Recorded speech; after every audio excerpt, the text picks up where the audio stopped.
Bonjour à tous. Donc maintenant, nous allons résoudre le quatrième exemple d'équation trigonométrique. Donc ici, on va devoir, comme on avait déjà fait pour l'exemple B, isoler le cos de notre équation. Donc ça va être une des étapes à faire, ce qu'on voit.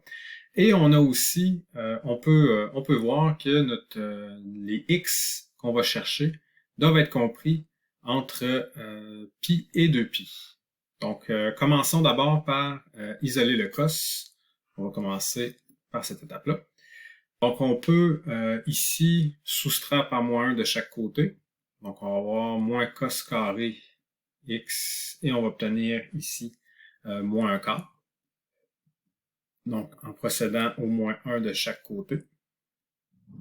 Ensuite, bien évidemment, on peut diviser ou bien multiplier par moins 1 pour enlever les négatifs. Donc, on est maintenant juste ici. Cos carré est égal à 1 quart. Maintenant, donc pour isoler le cos, on doit faire l'opération inverse de l'exposant 2. Donc, ici, avoir cos exposant 2, ici, on va faire la racine de chaque côté. Par contre, quand on fait la racine, ça va nous forcer à considérer le plus et le moins. Donc, juste ici, on va avoir cos de x égale plus ou moins la racine de 1 quart.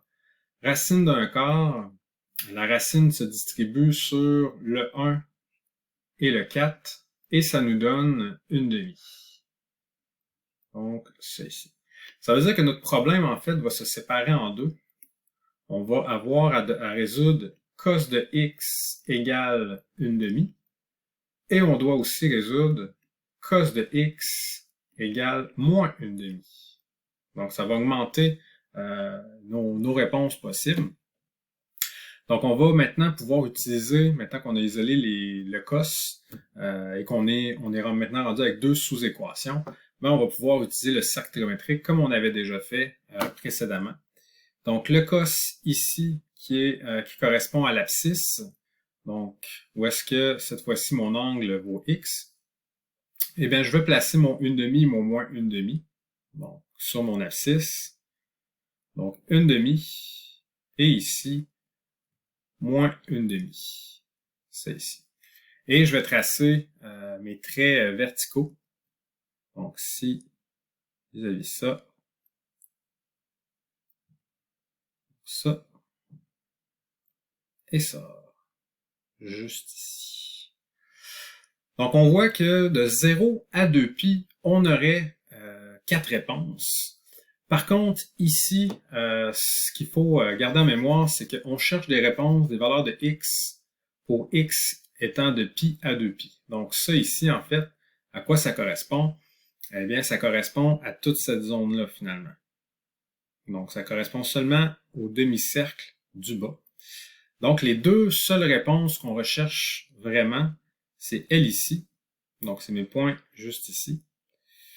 Pour lesquels on a ici, pour ma coordonnée en abscisse, que j'ai 1/2, et pour elle ici, que j'ai moins 1/2. Donc, c'est les deux réponses qu'on cherche. Quel angle ici? Donc, un premier angle comme ça. Et on cherche un deuxième angle, je vais le faire d'une autre couleur. Donc, elle ici. Donc, on cherche notre deuxième angle juste ici. Donc, maintenant, on pourrait procéder comme on avait déjà fait avec les symétries sur le cercle. Je vais faire apparaître le cercle trigonométrique. Okay. Donc, je vais effacer les anciens tracés.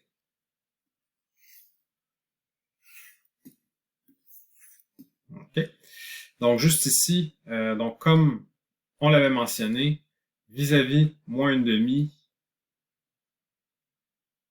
avec la coordonnée en abscisse, on trouve une première réponse qui est 4pi sur 3. Et pour 1/2 ici,